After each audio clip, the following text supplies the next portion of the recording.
તો ચોમાસું વિલંબમાં છે, અટકાયેલું છે, નબળું પડવાનું છે, આ તમામ શક્યતાઓ અને સંભાવનાઓની વચ્ચે વધુ વાત કરવા જોડાશે હવામાન નિષ્ણાત ચિરાગભાઈ શાહ. આપનું સ્વાગત ચિરાગભાઈ. સૌથી પહેલા ચોમાસું આ વખતનું કેવું રહેશે, આપને શું લાગી રહ્યું છે? અનુમાન આપનું કયા પ્રકારનું છે? આ વખતે ભારતની અંદર જે સુપર અલ્નીનોની ઇફેક્ટ થઈ છે, એટલે જી. સુપર અલ્નીનોની ઇફેક્ટના કારણે આ વખતે ચોમાસાની જે સંભવિત આપણે જે પહેલા આગળ જે એમનું સંભાવના વ્યક્ત કરી હતી, એ સંભાવનાની અંદર થોડા ઘણા ફેરફાર થયા છે. કારણ કે આ વખતે જે પેસિફિક સમુદ્રનું ટેમ્પરેચર છે, હવે અત્યારે મે એન્ડ આવી ગયો તો પણ હજુ ટેમ્પરેચરમાં ફેરફાર થવાની જગ્યાએ ટેમ્પરેચર વધતું જાય છે. એટલે સુપર અલ્નીના અસરમાં આ વખતે ગુજરાતમાં ચોમાસાની સ્થિતિ થોડીક સામાન્ય કરતાં ઓછી જોવા મળશે અને લગભગ એવું બન્યું કે ચોમાસું આપણે જે છેલ્લા 2-3 વર્ષથી 100% જોતા હતા, એની સામે લગભગ એવું કહી શકાય કે 85 થી 95% પ્રમાણમાં આપણે ગુજરાતમાં ચોમાસું જોવા મળશે. ઓકે. પણ એ ચોમાસાની અંદર આપણને વિલંબ જી. જોવા મળશે. જે સંભાવના અમારા જેવા જેટલા વૈજ્ઞાનિકો છે અને જે આઈએમડી ડિપાર્ટમેન્ટ દ્વારા કહેવામાં આવતું હતું કે મે એન્ડમાં લગભગ એક વીક પહેલા આ વખતે કેરળમાં ચોમાસું આવશે, એની સામે અત્યારે કેરળની સ્થિતિ એટલી વિચિત્ર છે કે ત્યાં આગળ અત્યારે સુધી ચોમાસું પહોંચ્યું નથી અને હજુ બી 7 થી 8 દિવસનો સમય લાગી શકે તેમ છે.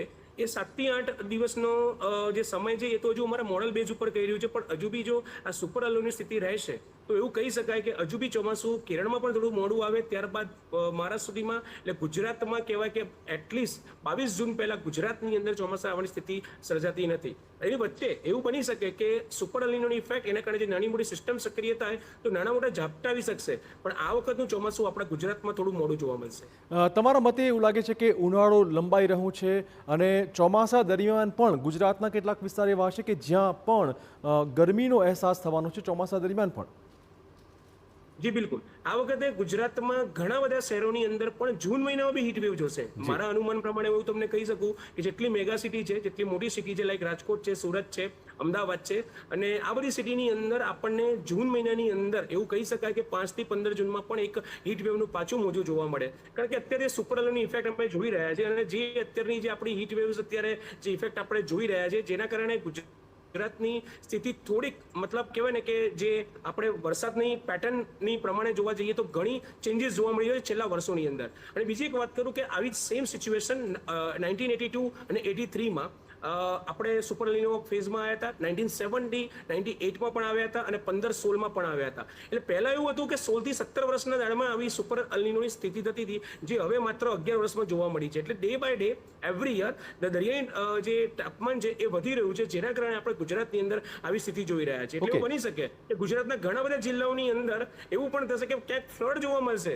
અને ઘણા એવા જિલ્લાની અંદર એવું પણ બનશે કે ત્યાં આગળ વરસાદ મતલબ એકદમ નહિવત માત્રામાં એવો પડશે. એવી સ્થિતિ આ વર્ષે ડેફિનેટલી ગુજરાતની અંદર જૂન મહિનાથી સપ્ટેમ્બર મહિનામાં જોવા મળશે. ઓકે, થોડી ચોમાસાના આગમનની વાત કરીએ. દેશમાં જે આગમન થતું હોય છે, કેરળમાં દસ્તક ક્યારે દઈ શકે છે? આપનું શું અનુમાન છે કે હવે કેટલા દિવસ બાકી બચ્યા છે? જે તમે જુઓ કે લગભગ 5 દિવસથી અટકી ગયું છે ચોમાસું, તો એ ક્યારે પહોંચશે કેરળમ સુધી?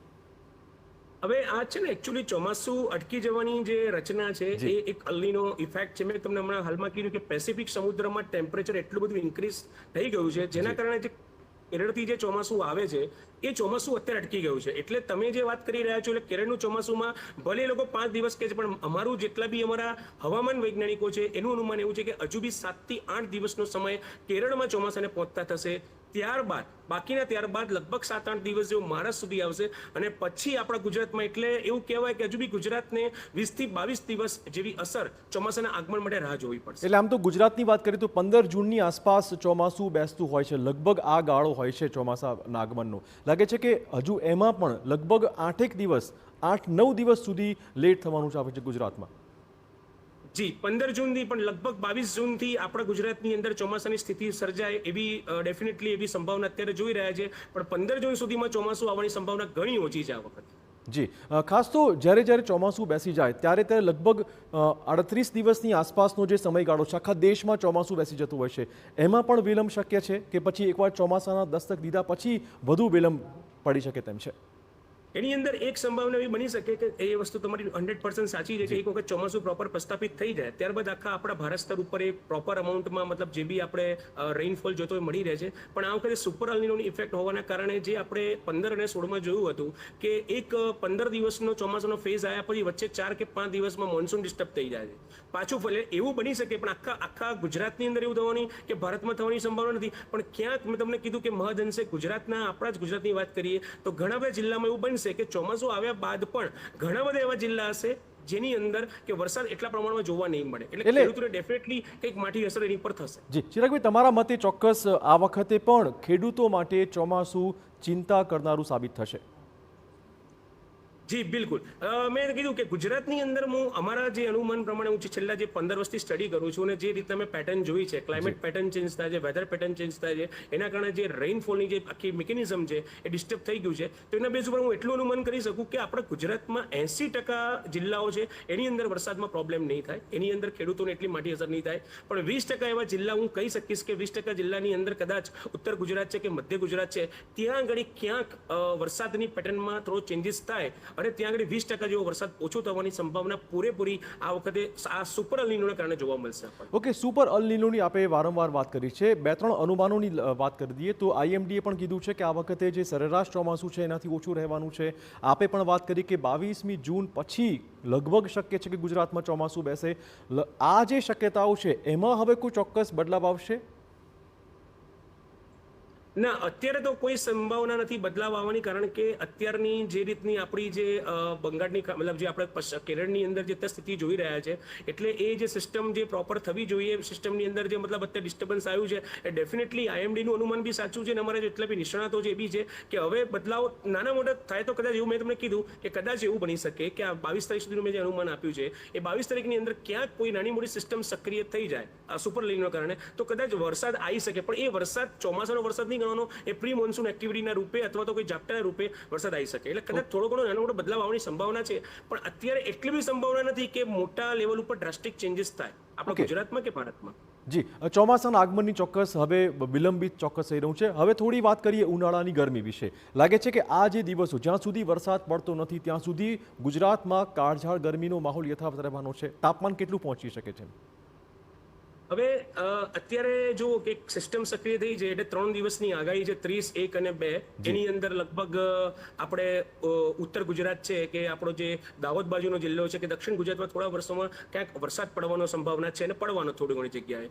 તો એના કારણે શું છે કે ટેમ્પરેચર 2 કે 3 ડિગ્રી ઘટી જશે. પણ ત્યારબાદ જ્યારે એ પાછી સિસ્ટમ ડિઝોલ્વ થઈ જશે એટલે લગભગ 4 જૂનથી લઈને 10 જૂનનો જે સમય છે એમાં પાછું ટેમ્પરેચર આપણે જે અત્યારની સ્થિતિ જોઈ રહ્યા છે 43, 44 અમુક ગુજરાત અમુક જિલ્લાઓની અંદર સુરેન્દ્રનગર જે સૌથી વધારે હીટ અત્યારે થઈ રહ્યું છે તો એ પાછી સંભાવના હીટ વેવ આવવાની પૂરી સંભાવના ગુજરાતમાં સેકન્ડ વીક ઓફ જૂનમાં જોવા મળશે. ઓકે, આ સુપર અલ્નિનો ખાસો ચર્ચામાં રહેતું હોય છે તો લાગે છે કે હવે જેમ ચોમાસું લંબાશે તેમ અન્ય ઋતુ પર તેની લાંબા ગાળી અસર પડવાની છે?